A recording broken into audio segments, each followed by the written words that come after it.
1956. Who knows? I was just born. I'm a fiddle player, so I play for dances, and I love being there and just see people moving on the dance floor. When my son was born and resuscitated, it was a very, very near thing, and thankfully he's fine. I think one of the happiest moments was when I finished my first instrument, which was a dulcimer when I was a teenager, and that thrill of just like, I did this.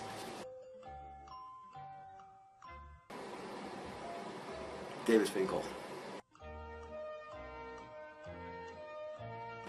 You know, honestly, the stuff I relate to the most is fiddle music, because that's the stuff I play myself. So there's a whole body of like Appalachian and Irish stuff, which I just, actually, that gets me in my deepest places. Schubert. Anything's possible if you're willing to pay the personal price to make it happen. I'm a great synthesizer of ideas, other people's ideas. I work in a lot of different areas of my field. I work with scientists, and I work with very traditional violin makers, and I work with musicians, and also thinkers from outside the violin world. And I'm just sort of like a magpie. I can like sort of see a little idea here and realize it will fit together with a different idea here. And it's not that I'm personally a different thinker. I just think I am able to take all these thoughts and put them together. I think Carl Becker as a maker is someone who I really admire. Just he was someone who was very had a real inner calm, a very deep thinker, a real perfectionist. He spent every summer in the country making instruments, took his time, lived into his 90s, was a dancer, a joker, someone who really kept I think, kind of almost a childlike enjoyment of his work and just everyday life. Anything involving bookkeeping or business administration. I can perceive other people's reactions very clearly and identify with what they're seeing, and then put that into action in my adjustments. The low strings on an instrument, high up, the upper end of the G string is just like very intense, gutsy kind of sound. Grating machinery and traffic sounds.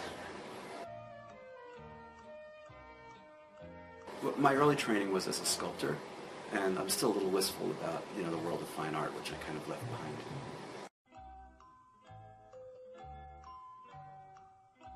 Wake up my boys, feed them breakfast, make their lunches, get them on the bus. I think just to be engaged with the people around you and your work, and to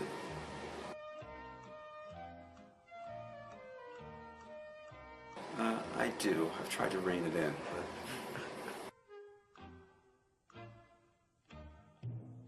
I wanted to be Rodin. I think a gin and tonic. Can't beat it. Well, that's the thing about the glass. It's simultaneously half full and half empty. People who see it one way or another just have a narrow view. Violin concertos.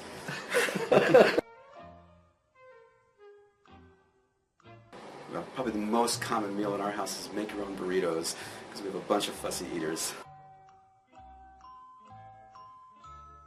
I think they were just about right. You know, I think I hated school. I had my own interests from very young, which didn't match up to anyone else's, and they pretty much let me go my way, which has turned out to well for me. Rene Morel, Carl Becker, Norman Pickering, who's an acoustic researcher, is also someone who has that just a childlike enthusiasm which never stops, and curiosity, and that's something which I admire. when I was a kid, I was very solitary and very quiet, and you know, most people who experience me in my shop or when I'm performing don't see that. And in the things that I'm interested in, I will push myself just as hard as I possibly can. I have a hard time making myself do anything that I don't want to do. For one thing, I'm a child of immigrants, and it was always obvious to me that failure was not really a viable option. And my father was a laundryman, and he was very customer-oriented. He would go to any distance to serve a customer. And basically, making violins is not different than doing people's laundry. Anything that could be done should be done.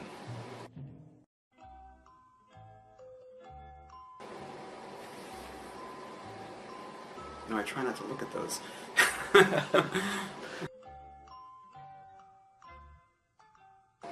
Fried chicken.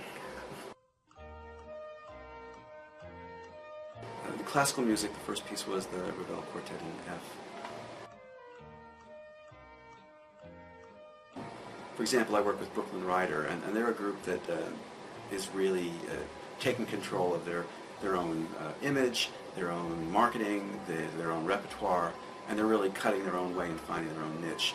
It seems to me that mainstream classical music is it's too big and it's too expensive and it's so hierarchical, and it's really a relic of a kind of massive social order that we don't have anymore, and that the musicians who can sidestep the establishment, if you will, they have the best chance.